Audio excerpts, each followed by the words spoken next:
तो दोस्तों अभी देख सकते हो मेरा जो बाड है उसका जो एज अभी है वो 13 दिन है। और 13 दिन के अंदर ये जो अभी मैं खड़ा हूँ वो नया वाला जो मेरा सेट है वहाँ पर। तो मैंने जो बोर्डिंग किया था वो उस वाले सेट में किया था। तो मैंने पिछले वीडियो में मैंने बोला था कि ठंडे के मौसम की वजह से अभी जो जगह बढ़ाने की काम है वो बहुत ही सोच समझ के करना चाहिए, क्योंकि एक है कि आपका जो पुराना लीटर है वो भी खराब होना शुरू हो जाता है जब एक जगह पर बाढ़ ज़्यादा इकट्ठा हो जाता है, क्योंकि पेपर बंधा होता है। जैसे कि आप देख सकते हो यहाँ पर पेपर बंधा हुआ है।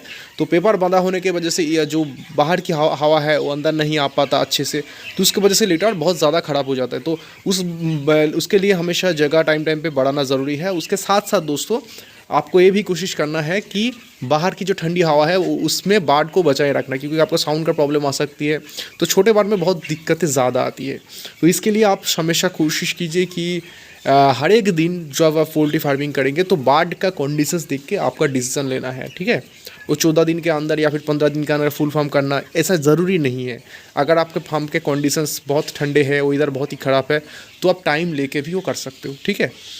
तो अभी 13 दिन है और मैंने जो शेड है वो आधा ही बड़ा है, लगभग 600 बार्ड मेरे यहाँ पर ले आया हूँ। तो 600 बार्ड के लिए मुझे और एक जो शेड है बढ़ाना होगा, लेकिन बार्ड अभी छोटे हैं, तो इसके लिए मैं 600 बार्ड का जो जगह है उस जगह पे मैंने छोटे करके रखा है। तो लगभग काल मैं इस फार्म को फुल ले आऊँगा, जितना भी इस फार्म में रहता है बार्ड। लगभग 1200 बार्ड यहाँ पर रहे थे, वहाँ पर 1400 के आसपास बार्ड रहे थे। तो अभी बात करते हैं कि एक फार्मर भाई ने मुझे बहुत दिनों से सवाल कर रहा थी कि भाई पोल्ट्री फार्मिंग में कितने ज़्यादा कमाई होते हैं। इसके लिए इस वीडियो में बना रहा हूँ कि मैंने बोला है कि पोल्ट्री फार्मिंग में इनकम करने की कोई भी बहुत सारी यूट्यूबर है वीडियो को रीच करने के लिए या फिर सब्सक्राइबर के लिए, इनकम के लिए यूट्यूब में वीडियो बनाते हैं, पोल्ट्री फार्मिंग रिलेटेड बहुत इन्फॉर्मेशन शेयर करते हैं, लेकिन उनका जो इन्फॉर्मेशन होता है वो गलत होता है। क्योंकि देखिए नए पोल्ट्री फार्मर के लिए 1 करोड़ रुपए इनकम करना, 2 करोड़ रुपए इनकम करना, 10 लाख रुपए इनकम करना, ये सारी चीज़ मायने नहीं रखते। इसमें हो सकते हैं बहुत सारे फार्मर हैं जो अच्छे से कैसे कमाते हैं, और बहुत सारे फार्मर हैं वो अभी बंद के तादाद में है अपना फार्म, इतने ज़्यादा उन्होंने लॉस उठा लिया है। तो इसके लिए आपको क्या करना ज़रूरी है, आपको क्या देखना है जब पोल्ट्री फार्मिंग में आए। तो पहली बात है कि मैं जब पोल्ट्री फार्मिंग करता हूँ, मेरा 2019 से शुरू किया था, लगभग आज 5 साल एक्सपीरियंस हो चुका है।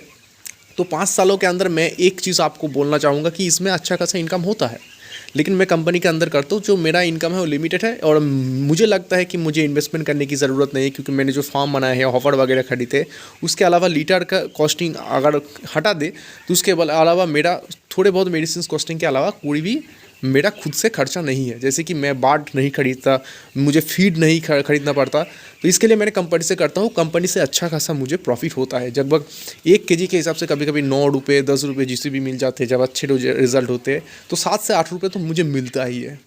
और अभी पिछले जो चालान है उसमें मेरा जो रिज़ल्ट था एवरेज टाइप का हो गया था, तो लगभग 2600 बाट 100 मोटालिटी होने के बावजूद तो लगभग जो लिफ्टिंग हुआ था वो 53 क्विंटल माल लिफ्टिंग हुआ था, 53 क्विंटल।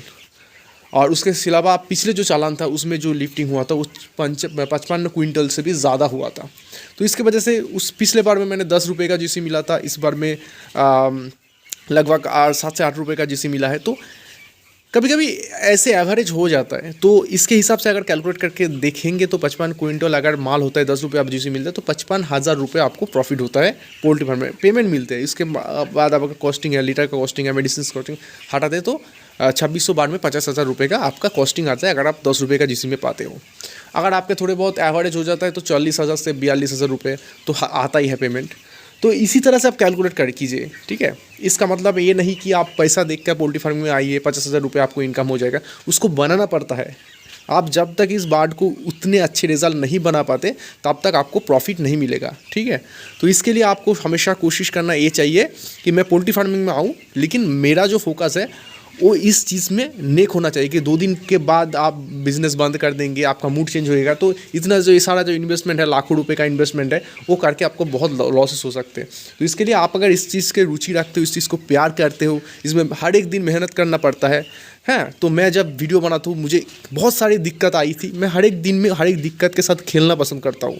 हर एक दिन मैनेजमेंट में 5-6 दिन का जब बाढ़ था, इस चालान का ही बात कर रहा हूँ, 5-6 दिन का जब बाढ़ था, इतने ज़्यादा प्रॉब्लम आए थे, मुझे सोच लिया था कि इस बार मुझे अच्छा खासा पेमेंट नहीं मिलेगा। लेकिन उसके बाद मैंने जब जेंटामाइसिस किया, रिकवरी बाढ़ ने दिया शुरू किया, तो अभी मुझे लग रहा है कि बाढ़ पूरी तरह से स्वस्थ है और जो स्टैंडर्ड बॉडी वेट आज आना चाहिए था, आज लगभग 13 दिन है, जो स्टैंडर्ड बॉडी वेट आना चाहिए तो 415 ग्राम के आसपास स्टैंडर्ड है कंपनी के खाते में। और मेरा जो स्टैंडर्ड बॉडी वेट अभी आया है 421 ग्राम, सुबह फीड देने से पहले मैंने बॉडी वेट किया था। ठीक है, जितना स्टैंडर्ड होना चाहिए उससे ज़्यादा है। तो बाढ़ ने अच्छा खासा रिकवरी दिया क्योंकि मेरा मैनेजमेंट दोस्तों सही है।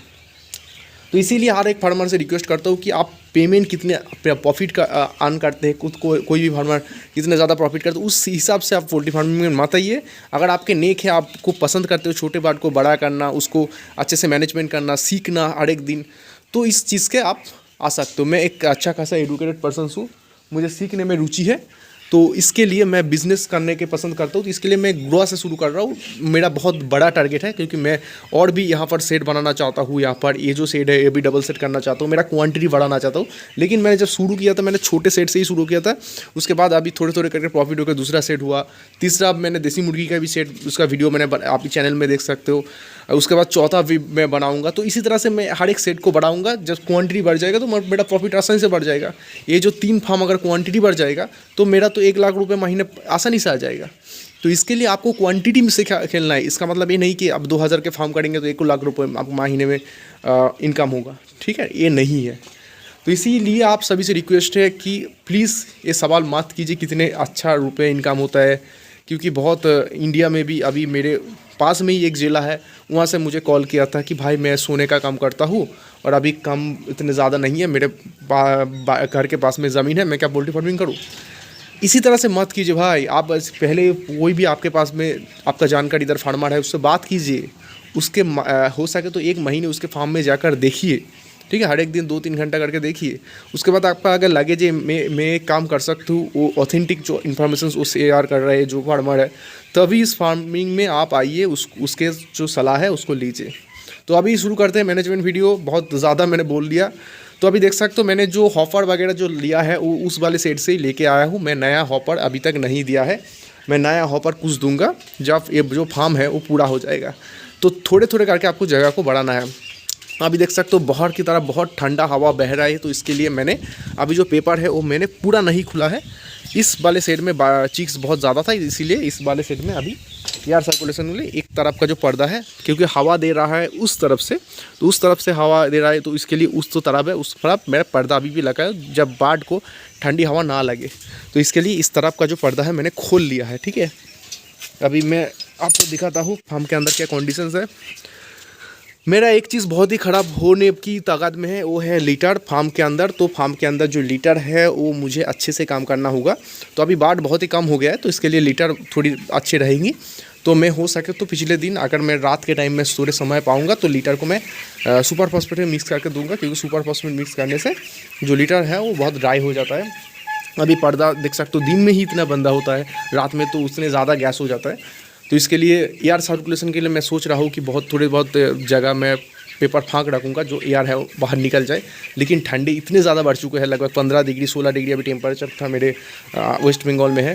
तो इसके लिए मुझे डर भी लगता है, लेकिन क्या करूँ, दोनों तरफ ही है, एक तरफ खाई है और दूसरी तरफ जंगल है। तो इसी तरह से मैं अगर देखूँ तो क्या कर सकते हैं।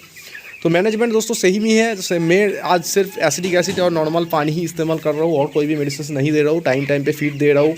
और फीड देने का सिस्टम क्या है, सुबह के टाइम में आकर फीड दे देता हूँ, दोपहर के बाद जब फीड थोड़े खा लेता है मैं हॉपर को जस्ट इसी तरह से आप देख सकते हो, इसी तरह से जो अंदर की जो फीड है उसको इस तरह से एक बार नाड़ा लेता हूँ, तो उसके अंदर जो जमे हुए फीड है वो बाहर निकल जाती है। बीकाल में टाइम दोपहर के बाद मैं फीड नहीं देता, और रात के टाइम में जिस फीडर में फीड ख़त्म हो जाता है उसमें फीड में दे दो, और ज़्यादा मैनेजमेंट कुछ भी नहीं कर रहा हूँ। अभी मेरे फार्म में कोई भी बाढ़ में प्रॉब्लम नहीं है, सिर्फ आपको एक ही काम करना है, पानी को जगह को अच्छे से साफ़ करना है, फीडर को टाइम टाइम पे साफ़ करना है, उसके साथ साथ ताज़ा पानी ताज़ा फीड बाढ़ को मिले उसी चीज़ को फोकस करना है। तो आज फिर मिलेंगे दोस्तों नए वाले वीडियो में। जय हिंद, अल्लाह हाफ़िज़ दोस्तों।